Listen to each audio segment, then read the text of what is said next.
समझ लो मोदी जी, आप आपके मन के बात इतना सुंदर, इतना ड्रामेटिकली कह के भारत देशवासियों को आप क्या बनाए, मूर्ख बनाए। मगर अब आप मूर्ख नहीं बना सकते। अब आपके मन की बात नहीं चलेगा, अब चलेगा किसानों की बात। इनको तो जबान के अदानी अंबानी का जबान समझ में आ जाएगा। इन्हों दो कारण के लिए कर रहे हैं। एक, आरएसएस, नागपुर से जो आरएसएस कहाँ है वो एजेंडा जारी कर रहे हैं। नागपुर का आरएसएस किसके साथ है? नागपुर का आरएसएस तो इस देश के बड़े बड़े कॉर्पोरेट के साथ है। वो कॉर्पोरेट लोग हमारे एपीएमसी के अंदर उनका एजेंसी आते हैं और हमारे देश का संपत्ति तो पूरा अब उनके जेब में डाल दिया। और इनके मोदी, ललित मोदी, नीरव मोदी, ये जो भी जितने लोग हैं 28-29 लोग गुजरात के हैं, वो भी दूसरे नहीं, एक विजय मल्ल्या छोड़कर दूसरे पूरा गुजरात के हैं। तो इनके साथीदार है, किनके? हमारे झूठे मोदी जी के साथीदार है वो सब, कि उन लोग हमारे देश का बैंक लूट मारा करके चले गए, भाग गए और उनका कर्जा भी इन्होंने माफ करे। और इन्होंने ये कॉर्पोरेट लोगों को अभी भी जितना बचा है, क्या बचा है? एयरलाइंस उनके जेब में डाले, बीएसएनएल डाले, रेलवे डाले, एलआईसी डाले, पूरा डाले। अभी बचा है हमारे खेत मजदूरों का खेती, हमारे किसानों का खेती। वो खेती भी कंपनीकरण करना चाहते हैं। बोले एनआरसी के टाइम जिस तरफ से हिंदुस्तान की महिला को, बच्चों को, बूढ़ों को सड़क पे आने के लिए मोदी सरकार ने मजबूर किया था, आज देखा जा रहा है कि अन्नदाता खुद रोड पर हैं, किसान रोड पर हैं, मगर उनकी कोई सुनने के लिए तैयार नहीं। योगी आदित्यनाथ जो यूपी के सीएम हैं, इन्होंने एक 4 घंटे की प्रेस कॉन्फ्रेंस में 7.5 मिनट का स्टेटमेंट दिया, जिसमें वो कह रहे हैं कि जितने भी संगठन और इंक्लूडिंग अपोजिशन पार्टी जैसे कि कांग्रेस है, जेडीएस है, ये किसान के कंधे पर बंदूक रखकर अपनी राजनीति खेल रहे हैं। तो आप उनको क्या कहना चाहेंगे? नहीं, कहने में क्या है, ये तो पूरा खुला है। बात ये है, आज का ये 3 कृषि विरोधी कानून, आप सिर्फ ये कानून यही इश्यू में नहीं देखना, इसके साथ बहुत सारा इश्यू जुड़े हो गए हैं। क्या क्या इश्यू जुड़ा हो गया है? एक है एनपीआर एनआरसी, दूसरा है लेबर एक्ट को अमेंडमेंट लाए, और तीसरा है कि इन लोग लव जिहाद, मतांतर निषेध कानून लाना चाहते हैं, और गोहत्या निषेध कानून पूरे देश में अमल में लाना चाहते हैं। तो ये सब आज ये जो कृषि विरोधी कानून है, एपीएमसी एक्ट का हो या ट्रेडिंग का हो या दूसरा हो, इस सभी कानून के साथ अमेंडमेंट कानून जो लाए हैं, ये तो अनडेमोक्रेटिक रास्ते से लाए हैं। दोनों सदन में उन्होंने हिटलर जैसा ये करके लाए हैं, पास कर लिया है।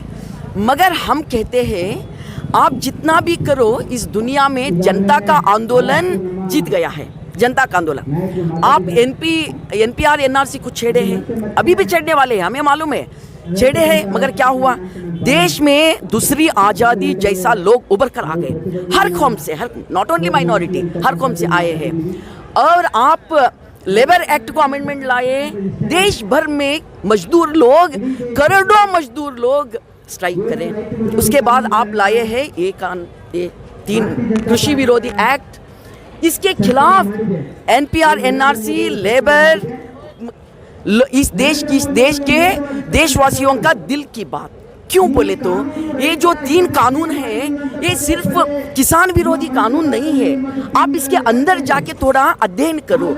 ये कानून है हमारे देश के गरीब लोगों का खाना खींचने वाला कानून है। हमारे देश के लोग भूखमरी से मर जाने का कानून है। इसमें पीडीएस पूरा कोलैप्स हो जाता, रेशन दुकान पूरा कोलैप्स हो जाता। मैम, लाखों रोड सड़क पे है, कई सारे लोग वर्ल्ड लेवल से प्रोटेस्ट कर रहे हैं। Exactly. इनकी जबान मोदी सरकार को समझ नहीं आ रही। आपको क्या लगता है, ये किसकी जबान समझ रहे हैं? वो भी इनको इनके हाथ में देना चाहते हैं। हमारे खेतीबार लोग हैं ना, मजदूर बन जाते हैं, उसके बाद है ना भूखमरी से, बेरोजगारी से मर जाते हैं। मैम, एट द एंड में जो किसान, जैसे कि कई सारे बुजुर्ग भी अलग अलग कम्युनिटीज़ के, दिल्ली में हो या अलग अलग शहर में, सड़कों पर बैठे हैं। आपकी आज जो प्रोटेस्ट की टीम है, इनकी तरफ से आप उनको क्या मैसेज देना चाहेंगी, क्या कहना चाहेंगी? नहीं, हमने ये कहना चाहते हैं कि ये जो आंदोलन छेड़े हैं, ये जो आंदोलन कर रहे हैं, ये देश प्रेमी आंदोलन है, इस देश को बचाने के आंदोलन है। सिर्फ किसानों का मुद्दा नहीं है इसमें। वहाँ 3 हमारे किसान हमारे बुजुर्ग लोग मर गए हैं और 0 डिग्री इसमें हम लोग वहाँ आंदोलन कर रहे हैं। तो हम ये कहना चाहते हैं, आप सिर्फ हरियाणा, पंजाब, उत्तर प्रदेश, मध्य प्रदेश, गुजरात, महाराष्ट्र इतना ही नहीं है, हम सब लोग आपके साथ हैं। आपके साथ मतलब ये हम कोई उपकार नहीं कर रहे हैं, हम तो हमारी जिम्मेदारी निभा रहे। क्यों? हमारे पेट को आप खाना दिए हैं। ये मोदी तो मशरूम खाते होंगे, मगर हम तो क्या खाते हैं? हम चावल खाते हैं, हम रोटी खाते हैं। ये रोटी चावल हमें हमारे दूसरा माँ है, हमारे किसान और खेत मजदूर लोग। इसलिए हम कहना चाहते हैं, आपका आंदोलन बहुत सही रास्ते पे आप लेके जा रहे हैं, अनकॉम्प्रोमाइज आप स्ट्रगल कर रहे हैं, हम आपके साथ हैं। मैम, आज मारुति मानपड़े साहब इस प्रोटेस्ट में नहीं है, आप तो काफ़ी ज़्यादा आपकी टीम मिस कर रहे हुए, हम भी उनको मिस कर रहे हैं, तो उनके बारे में आप क्या कहना चाहेंगे? देखिए, मारुति मानपड़े उनके ज़िंदगी भर पूरा किसान, मजदूर और गरीब लोगों के लिए उन्होंने बहुत स्ट्रगल करे हैं कि मुझसे भी ज़्यादा आपको मालूम है, क्योंकि मीडिया को सब मालूम रहता। उनकी ज़िंदगी पूरा इसमें डाले हैं कि हम ये महसूस करते हैं उन्होंने नहीं है, मगर उन्होंने जिस पार्टी में थे वो पार्टी की वजह से, वो पार्टी का पॉलिसी के वजह से, और वो पार्टी का पॉलिसी पूरे लोगों के बीच अमल में लाए थे मारुति मानपड़े।